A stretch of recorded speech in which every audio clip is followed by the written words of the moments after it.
Esta semana, la tertulia de Radio Sefarad. Hola oyentes de Radio Sefarad, entramos en el túnel del tiempo porque vamos a reponer, pero reponer solamente el título, esta semana, la tertulia que caracterizaba los fines de semana en Radio Sefarad. Hoy, después de muchos años, hemos conseguido reunir incluso a los contertulios casi originales de muchas de estas reuniones, como son Alex Baer, ex director de Radio Sefarad. ¿Qué tal, Alex Baer? Muy bien. Cuando dijiste el túnel del tiempo, los oyentes van a pensar que vas a presentar unos octogenarios o algo así. Que bueno, no lo somos. Esto es como Badoo, se puede poner la foto de cuando uno era muy joven. Casi. Y aquí el que dice casi es Albert Sabanoglo. Hola, buenas Albert, tardes, ya saben, Jorge, sí. Ambos son profesores universitarios, aunque Albert está en España todavía y Alex Baera en Minnesota todavía. En Minnesota, pasando por Alemania unos años también, ¿no? Bueno, ya saben, si quieren más información sobre programas que hemos hecho con Alex Baer, se llaman ahora las claves del odio. Hoy un poquito va a ir por ahí porque tenemos un tema de actualidad. Antisemitismo. Qué actualidad, qué novedoso el tema, pero lo tenemos también en un formato que parece novedoso, pero que se remonta por lo menos a los años de Der Stürmer, una revista satírica del periodo nazi que caricaturizaba a los judíos. Hoy vamos a hablar de una famosa caricatura que salió en el New York Times, creo que en el mes de abril, sobre la cual hubo ciertas protestas, y sobre estas protestas, pues la redacción del New York Times, sorprendentemente para muchos, y yo me incluyo entre ellos, asumieron totalmente calificaron eso, sí, esto fue antisemitismo, se nos coló, pedimos disculpas. En realidad el caricaturista original es un portugués que no está en la redacción del New York Times. Y la segunda sorpresa es que ellos decidieron en la edición internacional eliminar las caricaturas políticas, lo que ha levantado una nueva ola de protestas, gente que ya lo vincula con Charlie Hebdo, etcétera, etcétera. Y también ha surgido a la palestra un comentario que ha publicado en las redes sociales uno de los periodistas más conocidos de España, llamado Iñaki Gabilondo, en el cual también me he sorprendido yo, no sé vosotros, ahora todo esto es para preguntaros, no os preocupéis, en la cual hablaba del poderosísimo lobby judío, como si las caricaturas que han decidido, la decisión del New York Times está vinculada a la presión del lobby judío y no a ninguna otra razón. Y el lenguaje que utiliza él también es un poquito... nos recuerda épocas... es muy difícil calificar a alguien como Iñaki Gabilondo de antisemita, pero si esto lo hubiera publicado en internet cualquier hijo de vecino, ya estaríamos diciendo claramente lo que es. ¿Tú cómo lo ves, Alex? Sí, a mí, igual a mí me sorprendió... que utilizara ese término, que esto se debe y lo usa además 2 o 3 veces en ese comentario, poderosísimo lobby judío, y bueno, es que eso es una acusación inequívoca, ¿no? De hecho, el Foro Europeo sobre Antisemitismo define una de las características del antisemitismo es hacer acusaciones falsas, demonizadoras o estereotipadas sobre judíos, o sobre el poder de los judíos, ¿no? Y cito directamente en la definición de antisemitismo: el poder de los judíos como colectivo, como el mito de una conspiración judía mundial, el control de los judíos sobre los medios, la economía, el gobierno u otras instituciones de la sociedad. Es decir, no hay por dónde cogerlo. Es decir, esto es una expresión nítida, ¿no? de antisemitismo. Ahora, coincido con Iñaki Gabilondo que es una mala noticia la decisión del New York Times de terminar con las caricaturas en su edición internacional, y podemos hablar un poco de eso también. Sí, por supuesto. Tú, Albert, ¿cómo lo ves? Bueno, si la definición está hecha, claro, es un comentario desafortunado, digamos, pero yo creo que hay que verlo un poco en el contexto. Por ejemplo, ¿Iñaki Gabilondo es antisemita o no? O sea, tenemos aquí un debate que quería entre Alex y yo, ¿no? Exactamente dónde pones los límites entre lo que es antisemitismo. Bueno, en ese caso está definido, pero tomándolo en el contexto, pero por ejemplo, en el contexto español, y quería hacer esta pregunta, nosotros que, como dices, en el túnel del tiempo, ¿no? Que hemos trabajado mucho en tiempos muy malos aquí, sobre caricaturas parecidas y comentarios mucho peores, ¿no? En la prensa española. En la prensa española.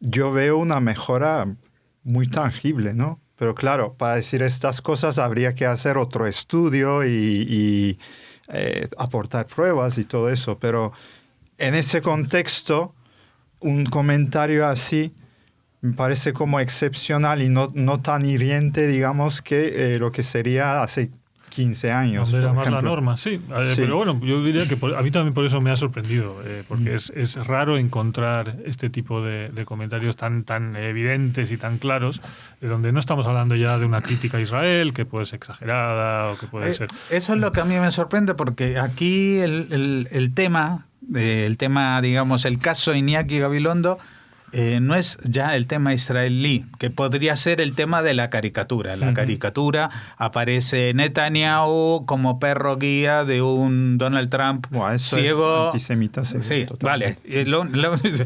Lo que yo dije, cuando lo vi, dije, esto es Der Strummer, pero en color. Claro, Porque Der Strummer publicaba en blanco y negro y esto era con un colorido más amplio. Y por lo que he leído, este caricaturista no es la primera vez que se mete con el mundo judío. El portugués ha hecho ya en la época de la guerra del Líbano del 82-83, había hecho una caricatura que era la famosa foto de la Segunda Guerra Mundial de los nazis enfocando con sus metralletas a un grupo de niños, y hay un niño con las manos levantadas, pues Sí, el niño del gueto de Varsovia. El niño del gueto de ¿Esa Varsovia. caricatura es de él? No sabía. Sí, es que hay un niño, pero están todos con la kefía y son árabes. Y también tiene por allí otra lindeza de esa. Yo me pregunto, bueno, ¿qué hace el New York Times publicando a ese personaje, no? También. Si me permites una comparación, o sea, yo creo que lo del New York Times es muchísimo más grave que lo de Gabilondo. O sea, Gabilondo, seguro que conocemos muchos españoles que dirían lo mismo, y no necesariamente antisemitas. Son prejuicios así que vienen, que hay un lobby muy poderoso en Estados Unidos y de judíos, y que no son comentarios agradables, hay que corregir a esa gente. Pero a mí me parece muchísimo más preocupante que en el New York Times haya un editor, no el que hizo la caricatura, el que hizo la caricatura evidentemente es antisemita, ¿no? Es un editor que haya juzgado que esta caricatura está bien. Y eso me temo que es algo que está ocurriendo en Estados Unidos, algo muy que debemos preocuparnos. O sea, es un síntoma de algo que está... No es un caso aislado. Yo estoy de acuerdo con... O sea, que lo que se piensa que es aceptable en el tema de judíos empieza a abarcar lo que no era aceptable antes. Y este editor está en el New York Times. O sea, ¿no?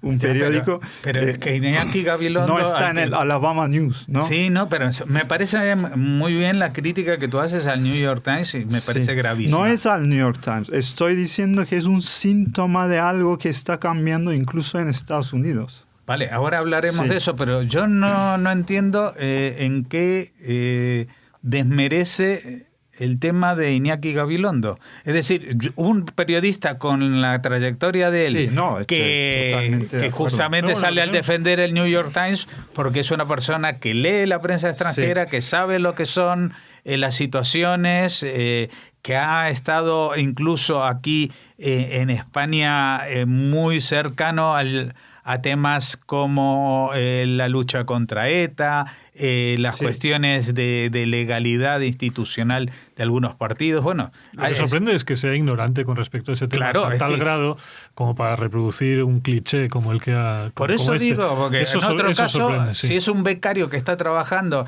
y hace un comentario, uno dice, bueno, es ignorante, pero a mí yo no... Sí. Esto decir ignorancia, con perdón, es como las mujeres de los grandes estafadores que dicen, no, esto lo manejaba mi marido. Sí, debería saber. De todas formas, yo no sé mucho de la carrera de él en ese tema, sobre los judíos. O sea, ¿tiene precedentes esto?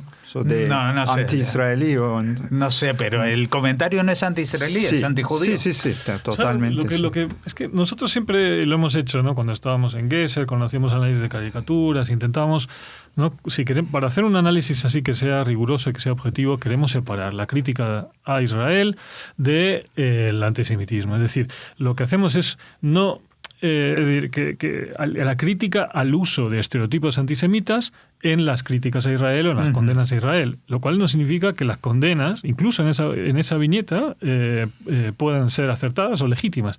Pero el problema, y de eso hemos discutido mucho, tema, Albert y yo, es que esta cuestión del antisemitismo se usa y se mezcla en muchos casos para escudarse de una crítica que puede ser legítima al Estado de Israel. Y eso ocurre siempre. Y eso es muy preocupante, y digo, es especialmente preocupante si nosotros queremos mantener pues sobre todo un criterio. También nosotros no deberíamos ser solo nosotros, ¿no? Las comunidades judías, sino en general nos hemos arrogado un poco hemos tomado la tarea de educar, de decir, bueno, ¿qué es el antisemitismo? Y cuidado con estas cuestiones, educar o sensibilizar o llamar la atención de cuando se cruza esa línea. Pero a mí, francamente, en estos debates me preocupa muchas veces también que se ha convertido en un arma política y por eso quizás por eso hay que ampliar el análisis un poco y decir, bueno, el problema que tenemos también es que hay acciones del Estado de Israel que suscitan una condena y que esa condena abre las puertas al uso de formas, de argumentaciones, de iconografías que son ilegítimas, ¿no? Que no son apropiadas. Entonces, mantener esa separación, mantener ese criterio, yo creo que es fundamental en el análisis, o como periodistas, como académicos, o simplemente como representantes o como miembros de comunidades judías. Sí, no sé cómo lo veis vosotros. Sí. Yo lo veo del lado contrario. Yo veo que la crítica anti-israelí, que en teoría debería ser legítima, se usa para esconder un antisemitismo que ya está ahí. Y muchas veces no son las acciones de Israel que generan la reacción exagerada, sino lo contrario, que hay un antisemitismo que hasta hace poco no salía y ahora se ve muy libre de salir porque bajo pretexto de criticar a Israel, ¿no? Eso lo vemos muchas veces. Pero ¿por qué solo sale en ese contexto? ¿Por qué no en otros? Porque si hay antisemitismo habría otras maneras de canalizarlo, no solo con la cuestión No, porque israelí. No es legítimo. O sea, desde la Segunda Guerra Mundial o el Holocausto, el discurso antisemita per se no está bien visto, eso se sabe, no es legítimo. Yo voy a traer aquí al recuerdo un hecho que sucedió casi, yo diría que incluso creo recordar la fecha porque fue poco después de las anteriores elecciones municipales en España. Que nos llamó la atención que vino aquí el American Jewish Committee con un documento para que las ciudades se pronunciasen en contra del antisemitismo. Por supuesto, la alcaldesa, la señora Carmena, los recibió, firmó el documento, se hizo las fotos, etcétera, etcétera. Ahora, el documento decía que las ciudades o esta ciudad se iba a comprometer en la lucha contra el antisemitismo. Y parecía un documento muy positivo, pero en definitiva eso lo puede firmar hasta el alcalde de Teherán. Porque el antisemitismo según lo entiende cada uno y no según la definición que se aparece en los libros o en los organismos, todo el mundo está en contra. Es decir, a nadie le gusta que los llamen nazi, ni a los neonazis.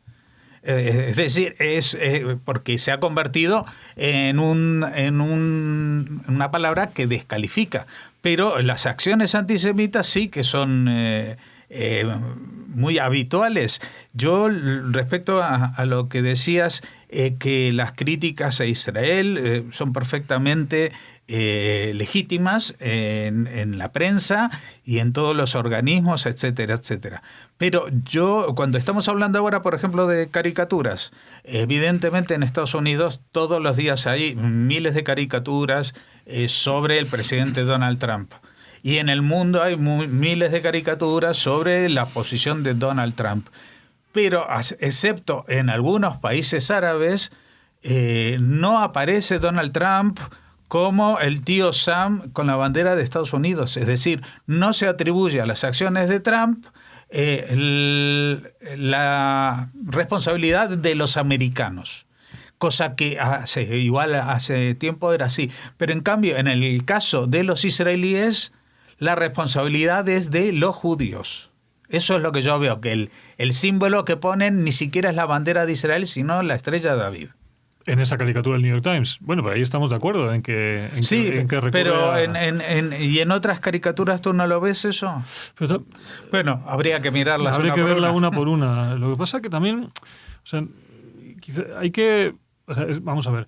Nosotros, digamos, los judíos de la diáspora, queremos decir, bueno, no queremos, y con toda la razón, que de alguna manera nos salpiquen, ¿no?, las críticas a Israel a nosotros como judíos, ¿no? Eso es, nosotros somos españoles, somos una minoría religiosa. Eso, digamos, desde el punto de vista así formal, teórico, de acuerdo. Pero también es verdad, y ahí ese es otro debate, hasta qué punto las comunidades se implican en la defensa de Israel, en el proisraelismo, en el activismo proisraelí, es que las comunidades en sí mismas, a veces, desde fuera, son percibidas como representantes del Estado de Israel. Y hay entonces, ¿sabes? O sea, ¿o no es así? Yo te voy a decir por qué no es así, y es de actualidad. El hijo de Netanyahu, Yair Netanyahu, hace poco puso un tuit diciendo: ya les propongo a los árabes que tanto nos ataquen, que vayan a reivindicar Ceuta y Melilla. Y entonces los españoles sentirán lo que es la presión cuando ellos reivindican que se devuelvan los territorios ocupados. Sí. ¿Vale? Esto ha causado un revuelo y ha causado que todas las comunidades judías de España se han pronunciado en contra de ese tuit. Es cierto que Yair Netanyahu no es un representante del gobierno, pero es el hijo del presidente y todo el mundo se le tiró a degüello. Nadie dijo: vamos a defender a Israel porque es el hijo de Netanyahu. No sé si ese ejemplo me vale, ¿eh? Porque en el fondo estaba, digamos, haciendo una extrapolación de la situación de ocupación israelí de territorios palestinos con la ocupación.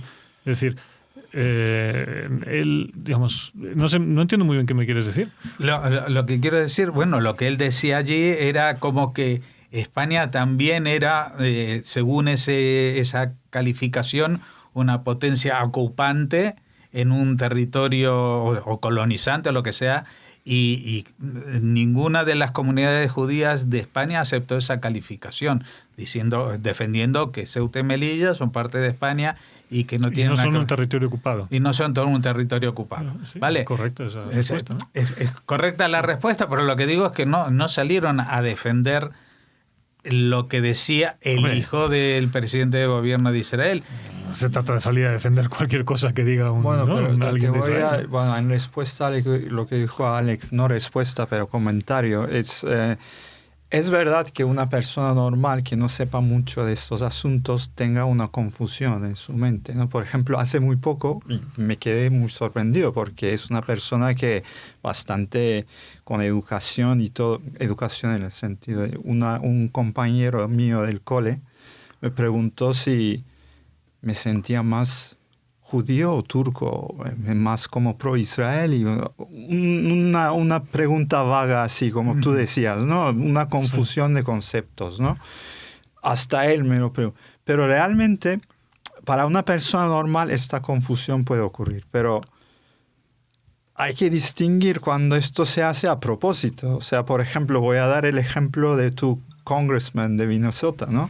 Cuando dice que los judíos tienen doble lealtad. Una persona así diciendo eso, bueno, ya te lleva a sospechar que ahí hay mala intención, ¿no? Porque ella sí que debería saberlo. Que hay una distinción muy clara entre lo que es un israelí y un judío de Minnesota, ¿no? Y entonces lanzar eso, de hecho, creo que entra en la definición de antisemitismo, eso también, ¿no? La definición oficial, lo de eso es un clásico, lo ¿no? que acusar de doble lealtad. Sí, sí. Entonces, claro, ahí hay unas fronteras que son muy vagas en lo que dices, o sea, fácilmente se puede ir al antisemitismo. Y en la crítica de Israel es igual, o sea, yo creo que es muy fácil, de hecho, distinguir dónde se ha cruzado la línea, porque si tú estás criticando solo a Israel... No creo que sea tan fácil distinguir, porque es que entre nosotros no estamos de acuerdo. ¿Dónde está esa línea? Es decir, si tú miras... A ver, por ejemplo... los debates que hay en las comunidades judías, especialmente en Estados Unidos, donde hay, digamos, perspectivas bastante más... Hay un espectro de posiciones más amplio. También es mi sensación de la que hay aquí. Aquí está muy claro. Pero la cuestión no es si está claro es decir, vamos a mirar más ampliamente. Aquí yo creo que es muy o sea, que el umbral está bajo, ¿no? Muy bajo. Enseguida es antisemitismo. No, bueno, retiro lo de fácil, pero se pueden hacer unos dos o tres criterios que yo creo que valdrían en general. Por ejemplo, el movimiento de boicot a Israel. O sea, porque no hay movimientos de boicot a Arabia Saudita o a China o Turquía, muchísimos. Pero yo te pregunto, si los hubiera, entonces deja de ser antisemita el boicot a Israel. Sí porque de hecho hay boicots a otros países. Yo creo que si los hubiera sí que estaría un poquitín más justificado, ¿no? Pero si es el único boicot que hay, que es ahora mismo la situación, entonces has cruzado una muy sospechosa. Esto es como preguntar si en la clase están acosando a un solo niño, eso es acoso escolar. Ahora, si acosan a 5, ¿ya deja de ser acoso? No, hay acoso a 5. No. Pero tú, vamos a ver. Acoso a 5. Si se está acosando, pues está mal en todos los casos. Pero lo que estamos hablando, es decir, el boicot a China. Sí. Quitamos Israel de la ecuación. En algunos casos por Tíbet hubo boicot, o a Marruecos por el Sáhara. ¿De qué boicot hablas? ¿De Richard Gere? No, pero digamos, son movimientos minoritarios. Da igual, son activistas que organizan un boicot, o por ejemplo, las organizaciones pro Sáhara en Marruecos. Sí. La pregunta es... y hago un poco de abogado del diablo, porque si estuviéramos todos de acuerdo, aquí no hay debate, ¿no? O sea que, para eso somos judíos. Eso, digamos, ¿es el boicot en sí mismo el que es ilegítimo?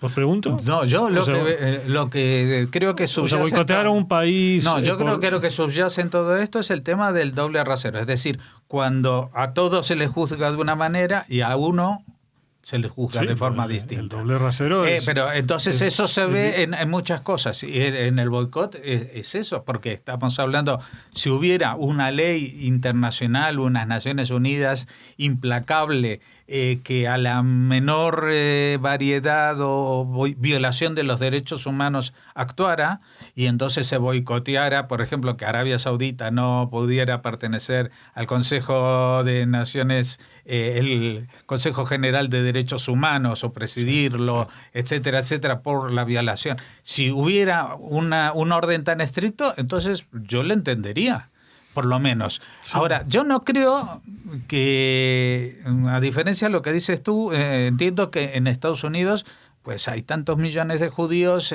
que evidentemente solamente por las opciones matemáticas son varios billones de opiniones. Exponencialmente. Pero lo que digo es lo siguiente.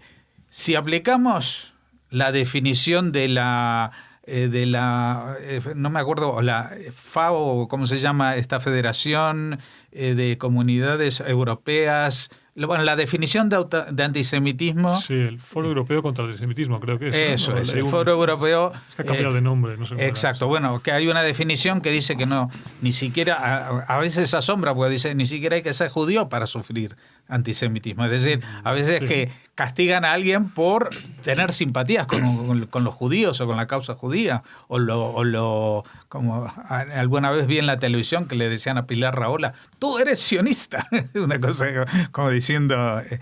Entonces, el tema es, si aplicamos esa definición como tal, pues tenemos mucho más antisemitismo, incluso del que reconoce la comunidad judía de España, que parece que somos los cancerberos que vemos antisemitismo en todas partes.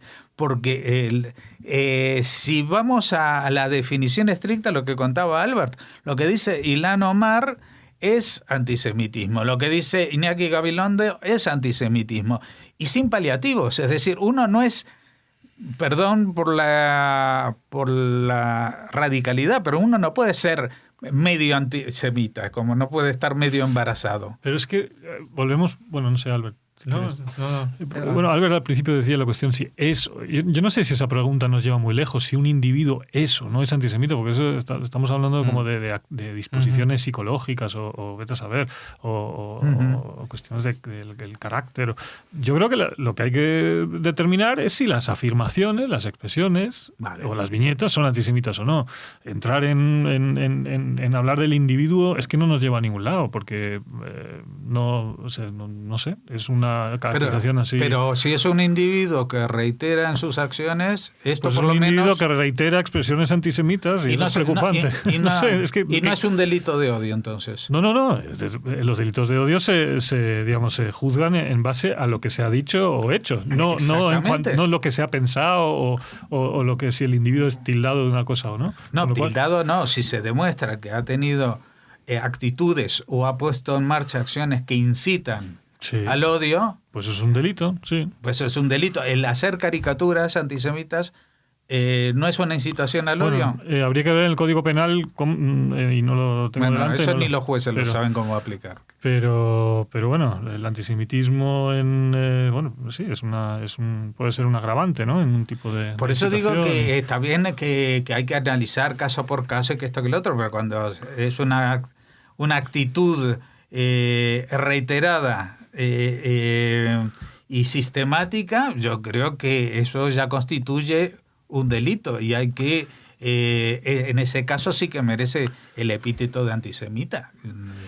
Pero hay un tema que me gustaría plantear sobre la mesa, es volver sobre la cuestión de cerrar la sección de caricaturas y un poco el fenómeno de cómo el efecto así que tiene. Eso me parece muy grave, ¿no? Es decir, por muy denunciables y condenables que sean las caricaturas, el humor gráfico hay que defenderlo a rajatabla y hay que estar dispuesto, porque esa es la naturaleza del humor gráfico, a de vez en cuando estar ofendido y también tener la posibilidad de escribir o de dibujar y que eso ofenda a alguien. Eso es parte de... Vale, pero nadie está en contra... Pero es que como tengo la sensación que se pierde de vista eso. No, pero que la decisión del New York Times de dejar de publicar caricaturas, ¿tú crees que responde a la presión de los judíos? No, espérate. Yo no digo eso. Simplemente entonces, no sé a qué responde, pero me parece... Igual responde a un criterio comercial que ellos ven que eso no vale la pena y ahora aprovecharon que el Pisuerga pasa por Valladolid y dijeron, y ahora quitamos las caricaturas y todo el mundo se tira de huello, por culpa de los judíos que protestan. O sea, yo ni entro en eso. Simplemente digo que la decisión de cerrar una sección de caricatura es mala siempre, el New York Times o de cualquier otro. Y que hay que pienso también que es importante porque es que, mira, hablabas antes de las comparaciones con Charlie Hebdo. Charlie Hebdo es un periódico absolutamente irreverente y ofensivo. Sí. ¿No? Eso es así. Sí. Esa es una razón y ha dado lugar a críticas de todas las comunidades religiosas. No sé si habéis visto lo que publicó hace 2 días sobre el Mundial de femenino. Yo, si fuera mujer, bueno, vamos. Pues seguro que ha ofendido, no lo sé qué es, pero bueno. O sea, muy ofensivo, sí. Pero bueno, lo que también, esto nos lleva a otro, pongo un punto y aparte, porque nos lleva a otro terreno, pero es la cuestión de decir, hombre, vivimos en una época de hipersensibilidad donde las comunidades reaccionan ofendidas y quieren juicio y castigo y que cierren el diario, lo que sea. Entonces, comunidades de todo tipo, o sea que en ese clima, ¿no? Que es un clima pues que el fondo que coarta la libertad. Entonces digo, bueno, abramos un poquito. Lo que hay que hacer en todo caso es denunciar, pero denunciar como estamos haciendo aquí, y cuando consideramos que una determinada expresión, en este caso, es antisemita, o es racista, o es homófobo, o es xenófobo, o lo que sea, pero aún así, digamos, es que ese tipo de humor se brinda justamente porque trabaja con la exageración, ¿no? La caricatura es eso, ¿no? Una cosa hiperbólica, una nota de opinión, se brinda a este tipo de cosas. Pero entonces, eso no legitimiza el lenguaje político. Por ejemplo, Charlie Hebdo hace un chiste machista y lo pone en su portada y está muy bien porque son franceses y es Charlie Hebdo y se ríen de todos. Ahora, si eso lo dice Bolsonaro, se le tiran a la yugular, evidentemente. Pero es que Bolsonaro no es un humorista gráfico, ni es un presidente de gobierno. Bueno.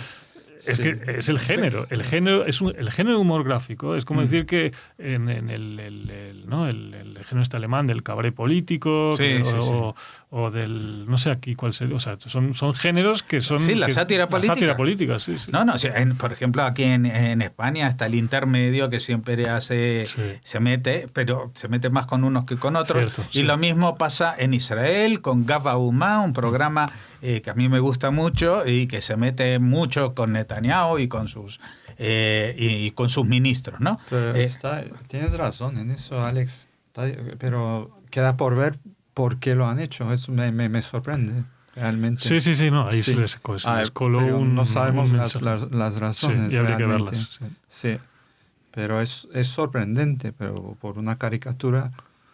es que yo creo que la caricatura, si hubiera sido tan desastrosa como para provocarles una caída de las ventas o la baja cotización en Wall Street o cualquier cosa, la hubieran retirado, hubieran reaccionado más rápido, ¿no? A los días. Ahora, si toman esta decisión 2 meses después, evidentemente responde no a lo que pasó con esta caricatura, digo yo, que deben tener otras cuestiones, puede ser. Pero entiendo que el título, volviendo a Iñaki Gabilondo, el título está muy bien, Malas Noticias. En eso estoy de acuerdo con es Alex. lo único que está bien. Pero yo creo que veo lo que quieres decir. O sea, la sospecha, lo que realmente sería serio es si hubieran quitado las caricaturas porque ofenda a la gente, y como este ambiente ahora en Estados Unidos reina, ¿no? Que no hay que ofender a nadie nunca, que hay que tener mucho cuidado. Y si lo han hecho por esa razón, sí que es muy preocupante, ¿no?